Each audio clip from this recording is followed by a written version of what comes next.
So guys, papunta na ako sa shoe section. Ano yun?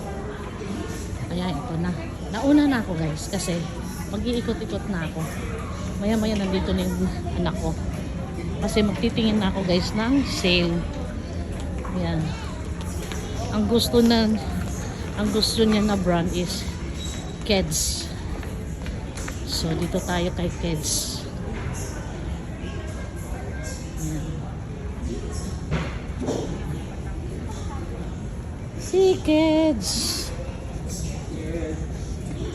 Hi Keds.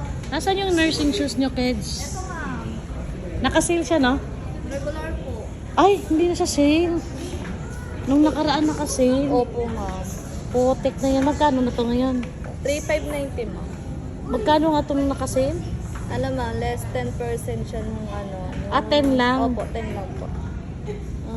Kahit dun sa gateway? Hindi naka-sale. Same lang naman po yung ano ma'am.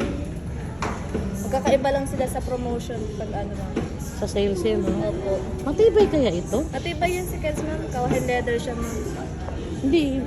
Ay, nangungulubot din, oh. Ganyan yung talaga ma'am. Pag leather siya, kawahid leather siya balat. Nagkulubot talaga siya. Diba ka Pero mo? hindi po siya naman nagbabakbak po. Ang mahal-mahal pagkatapos pag nabasa sa ulan, nababakbak din. Hindi naman siya ma'am. Ang mga nagbabakbak mo yung mga synthetic leather ma'am, yung mga maninipis na leather. Ito kaya. Kawahid leather pala ito. Kaya pala matibay. Ito mga new arrival ma'am. Kasi Remy. Baka ito pwede. Yan ma'am, si Keds Point.